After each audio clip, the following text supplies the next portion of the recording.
Saya akan menanyakan, ada satu kakek, dia mau meninggalnya titip pesan gitu sama keluarga, titip pesan sama keluarganya, jangan dibacakan surat Yasin.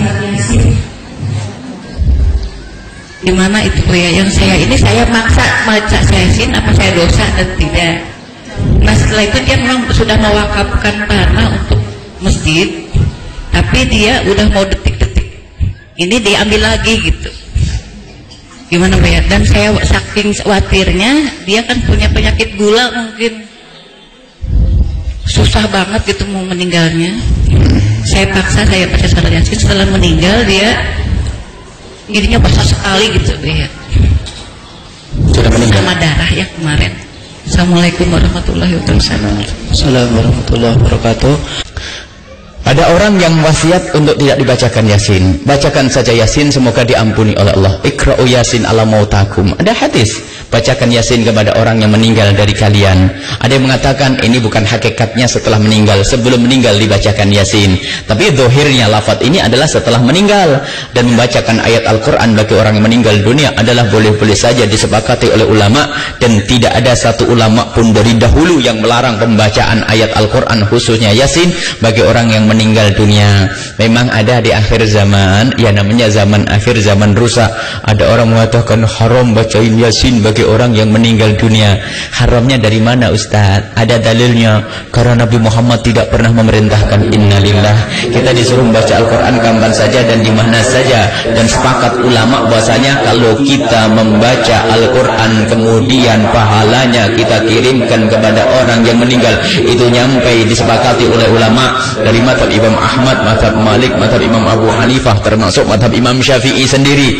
Biarpun riwayat dari Imam Syafi'i tidak nyampe, tapi ternyata muridnya Imam Syafi'i mengatakan nyampe. Sehingga kesimpulannya sudah menjadi kesepakatan ulama, kalau ibu bapak membaca ayat Al-Quran termasuk Yasin atau tak yang lainnya, kemudian setelah itu pahalanya dikirimkan kepada orang yang meninggal dunia, itu nyampe. Kalau ada orang mengatakan tidak nyampe, itu pasti orang bingung. Orang bingung ya, biarpun dia tidak mau Bu, tetap didoain, karena kita tetap meyakini dia adalah ahli iman, ahli la ilaha illallah ya. Jangan sampai kita gara-gara dia seperti itu lalu kita benci, nggak boleh Bu. Kita doakan, bahkan kalau ada orang melarang perayaan Maulid Nabi Bu, kita doakan semoga tahun depan mereka bisa merayakan Maulid Nabi, karena kasihan hatinya tidak rindu dengan Rasulullah Sallallahu Alaihi Wasallam. Kemudian wakaf itu kalau sudah diberikan dan ada yang mendengar, tidak bisa ditarik lagi. Jadi kalau wakaf itu sudah diikrarkan, itu sudah selesai. Masalah urusan proses ke negara itu urusan nanti. Jadi kalau wakaf itu tidak bisa kemana-mana. Maka kalau sudah ada orang berikan wakaf, itu adalah asalkan diikrarkan, saya wakafkan ini untuk ini, lalu sudah diterima. Biarpun itu nanti urusan surat, urusan nyusul. Baik, aja nanti perlu diarahkan. Ada sebagian orang belum mengerti cara wakaf itu kayak apa. Ada macam-macam wakaf, itu paling enak adalah wakaf yang diumumkan. Jangan membuat wakaf yang sempit, sebab kalau wakaf sempit itu susah manfaatnya. Sehingga di sini itu tidak ada Bu, gak ada apa namanya apa? Karena ada beberapa orang, kita sering cerita tentang yatim piatu ya. Memang ada banyak anak yatim di sini, maka kita tidak menerima sumbangan khusus buat anak yatim. Sebab apa? Manfaatnya hanya untuk anak yatim, yang lain pusing nanti ngaturnya. Tapi kalau digunakan untuk semua, Masya Allah, yang fakir, yang yatim bisa masuk, bisa menggunakan semuanya, dan ini adalah lebih besar manfaatnya. Coba kalau ada orang wakaf, saya membuat masjid di sini untuk yatim piatu, ayo. Atau pondok buat yatim piatu. Kalau bukan yatim piatu, ayo siapa yang bisa ngisi sini? Jadi kalau kita membuat pondok yatim piatu, ternyata ya bukan yatim piatu tidak boleh di situ. Sama, ini wakaf itu harus ditentukan untuk siapa. Maka kami himbau siapapun berwakaf diumumkan. Jadi semua yang berjuang di tempat ini dia adalah bisa tinggal di sini. Yatim piatu enggak. Dan anak-anak yatim itu sebaik-baik kita merawat anak yatim adalah jangan diyatimkan dia. Artinya dia merasa tidak yatim, ya bapaknya kita.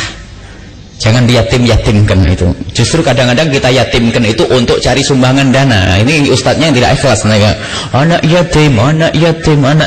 Akhirnya ustadznya kaya, anak yatimnya melarat melulu. Jadi kalau bisa merawat, kalau Anda merawat anak yatim, jangan diyatimkan.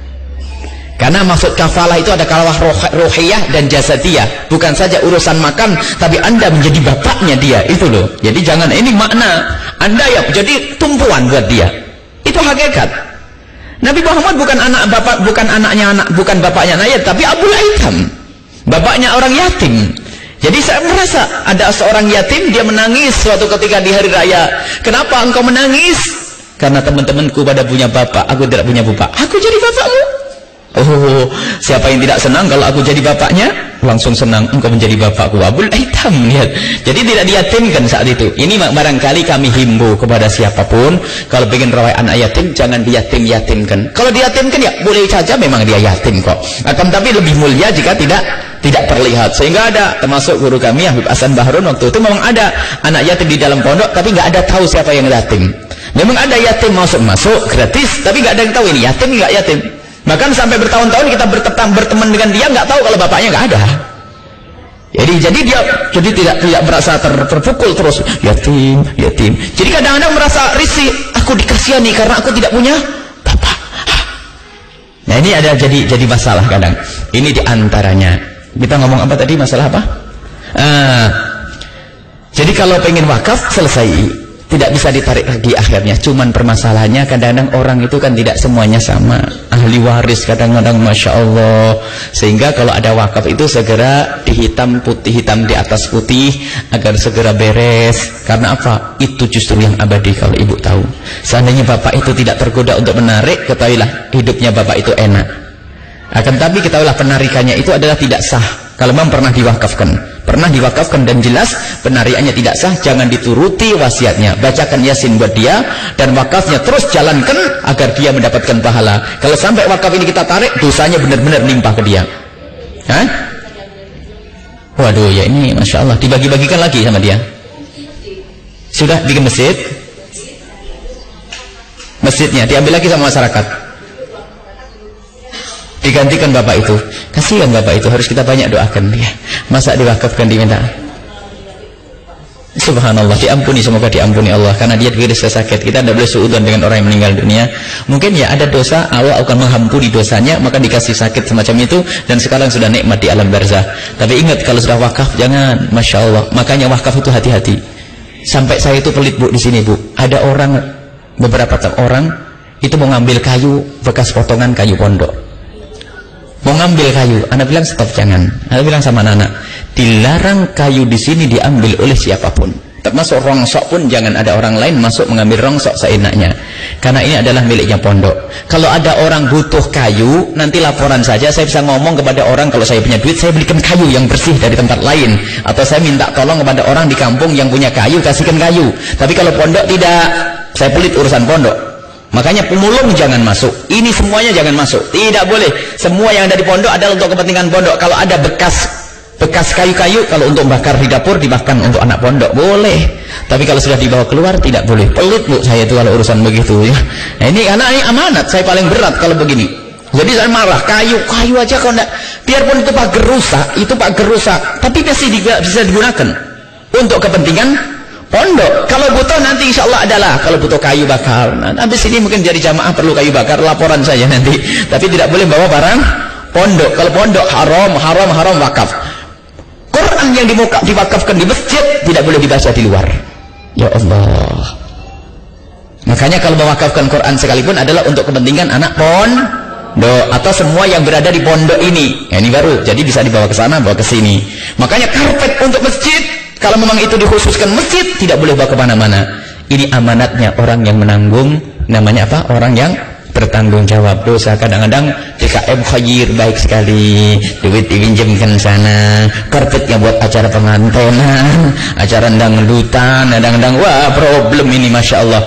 Jadi amanat wahai para ustadz, kami yakin di antara yang datang adalah para ustadz yang punya tanggung jawab di masjid-masjid.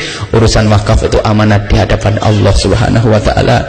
Memang mungkin orang tidak tahu, ada orang tidak tahu, akan tapi kejahatan kita sekecil apapun akan dilihat oleh Allah Subhanahu wa ta'ala dan akan dituntut nanti. Kita doakan bu, itu kasihan itu ibu sudah tidak mau dibacain Yasin, kemudian wakafnya ditarik kembali. Semoga Allah mengampuni dosanya. Al-Fatihah.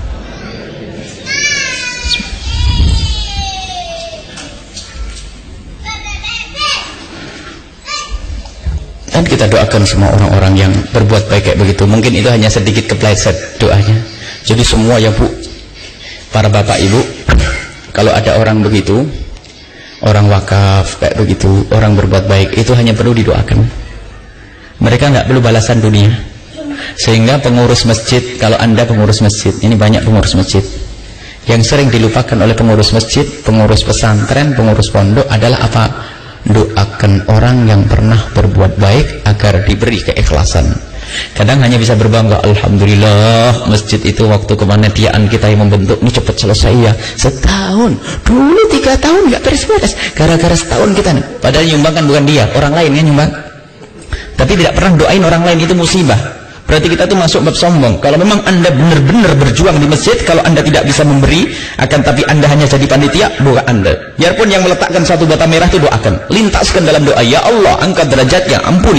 Ini ternyata ada para salafus saleh itu mendoakan orang yang pernah berbuat baik. Satu hal, bahkan orang yang jahil pun didoakan, mendoakan orang lain, jangan hanya bangga, alhamdulillah sudah selesai.